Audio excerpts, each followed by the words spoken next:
आज मैं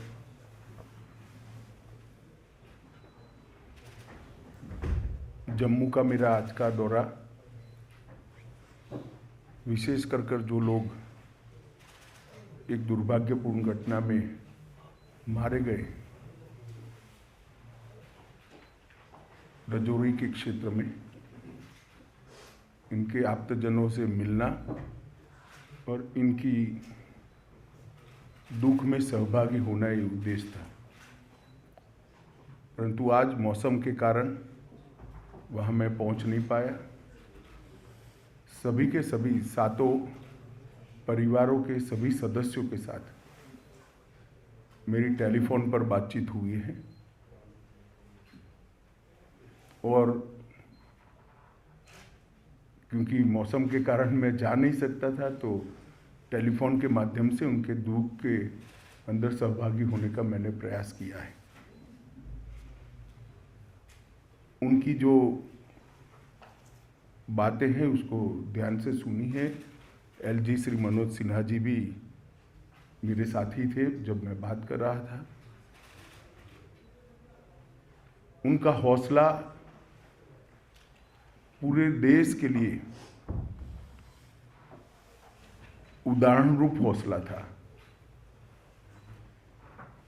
सभी लोगों का कहना था एक क्षेत्र हमारा है, हम इसको नहीं छोड़ेंगे। कुछ परिवार पाक ऑक्यूपाई कश्मीर से भी आए थे, फिर भी डटकर लड़ने का मूड इतने बड़े हादसे के बाद भी प्रदर्शित होना बहुत बड़ी बात है।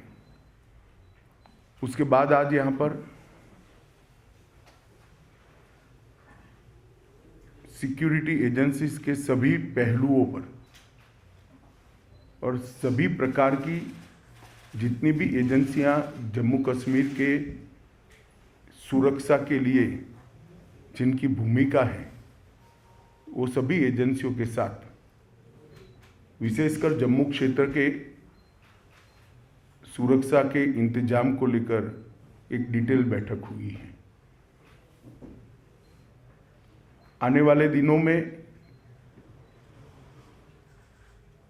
एक बहुत सुरक्षित ग्रिड बनाने के लिए भी यहाँ पर चर्चा हुई है। मैं इतना ही कह सकता हूँ कि सुरक्षा एजेंसियाँ चाहे जम्मू कश्मीर पुलिस हो, बीएसएफ हो, सीआरपीएफ हो, जम्मू पुलिस का एसआईए का टीम हो या सेना हो, इस सभी एजेंसियां 100% मुस्तैद है और विश्वास के साथ आने वाले दिनों में इन घटनाओं को रोकने के लिए इनका मनोबल भी बना हुआ है। ये दोनों घटनाएं जो 2 दिन में हुई उसकी जांच कल ही भारत सरकार ने एनआईए को सौंप दी है। एनआईए और जम्मू पुलिस दोनों मिलकर इस घटना की जांच करेंगे। जांच में एनआईए के साथ जम्मू पुलिस का पूरा इन्वॉल्वमेंट होगा और विगत 1.5 साल में जितनी भी घटनाएं हुई हैं, इस सारी घटनाओं को एक साथ रखते हुए ये टीम आतंकवादी गतिविधियों की जांच उसी दायरे में करेगी। इसके साथ साथ ओजीडब्ल्यूएस के लिए भी आतंकवादी ग्रुपों के सपोर्ट सिस्टम के लिए और उनके सूचना तंत्र के लिए भी सभी पहलुओं पर आज चर्चा हुई है। और एक कह सकते हैं कि संपूर्ण 360 डिग्री सुरक्षा का चक्र बनाने का आज सभी एजेंसियों ने भरोसा भी दिलाया है और इस पर चर्चा भी हुई है। हमारी जितनी भी सूचना की एजेंसियां हैं, इन्होंने भी अपनी गतिविधि को और टाइटन करने का फैसला भी बनाया है, रणनीति भी करी है। मुझे विश्वास है कि आने वाले दिनों में जिन लोगों ने भी ये घटना करी है उनको जम्मू कश्मीर पुलिस बहुत कम समय के अंदर नसीहत करेगी और उनको कानून के दायरे में लाकर कोर्ट के सामने खड़ा करेगी। इसके साथ साथ जम्मू क्षेत्र की पूरी सुरक्षा को चौक चौबंद करने के लिए जो एक्शन प्लान बना है, ये टाइम बाउंड है और 3 महीने के अंदर हर क्षेत्र के अंदर सुरक्षा ग्रिड को मजबूत करने का आज फैसला हुआ है।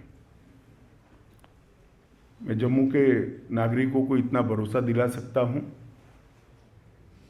कि इनकी आतंकवादी ग्रुपों की मंशा जो भी हो, परंतु हमारी एजेंसियां मुस्तैद होकर जम्मू की सुरक्षा करेगी। धन्यवाद।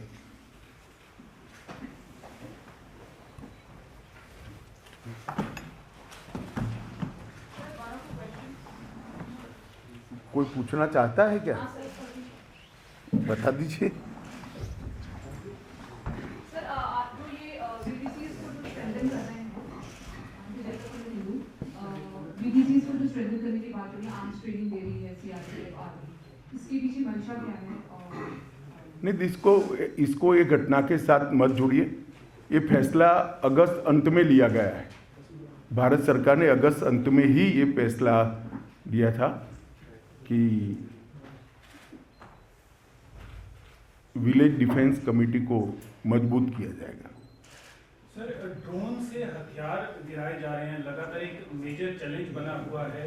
घाटी में भी हाइब्रिड टेररिज्म जो है वो एक नया पनप के आ रहा है, जहां पर टेररिस्ट का कोई उनका रिकॉर्ड नहीं है, लेकिन उन्हें हथियार देके आतंकी घटनाओं को अंजाम दिया जा रहा है। माइनॉरिटीज पे टारगेट किया जा रहा है, उनको मारा जा रहा है। तो सर, इसके सिलसिले में क्या क्या डिसीजन लिए गए, कुछ बता पाएंगे सर? स्पेशली ड्रोन का जो थ्रेट है उससे टैकल करना। सरदार जी, ये डिसीजन अगर मैं बता पाऊंगा तो उनके लिए क्या बचेगा भैया? क्या सवाल पूछ रहे हो आप?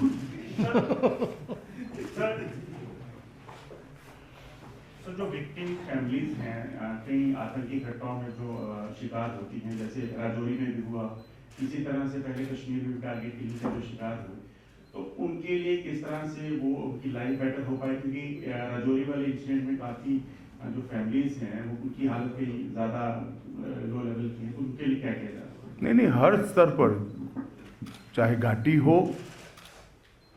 चाहे जम्मू हो, चाहे राजौरी हो, चाहे पूंछ हो, चाहे साउथ कश्मीर हो, जो विक्टिम फैमिलीज है, इसके साथ सरकार बिल्कुल मजबूती से खड़ी है। इसकी प्रस्तावित योजनाएं हैं और योजनाओं के ऊपर भी लेफ्टिनेंट गवर्नर को बहुत सारे अधिकार होते हैं। कई योजनाएं स्पेसिफिक किस्सों में अप्लाई नहीं होती है, कुछ मर्यादाएं आती है, तो लेफ्टिनेंट गवर्नर कैन डिसाइड। इसमें कोई कोताही नहीं बरती जाएगी। बड़े संवेदनशीलता से और सम्मान के साथ इनके परिवार की सभी चिंता की जाएगी। What is the security situation post these civil attacks in Rajouri and Poonch in Jammu and Kashmir?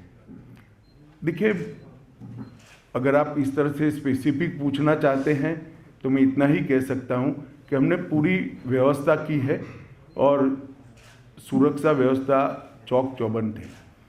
एक घटना के आधार पर या कुछ आंकड़ों के आधार पर इसका मूल्यांकन नहीं हो सकता।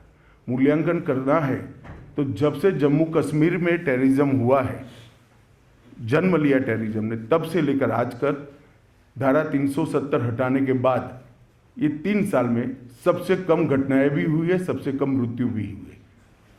सर, पिछले 3 साल अब क्वेश्चन लास्ट, क्योंकि सर आपका पर्पस यही था कि राजौरी विक्टिम्स से मिलना, तो क्योंकि आप वेदर की वजह से नहीं मिल पाए, तो आप स्टे बैक करेंगे?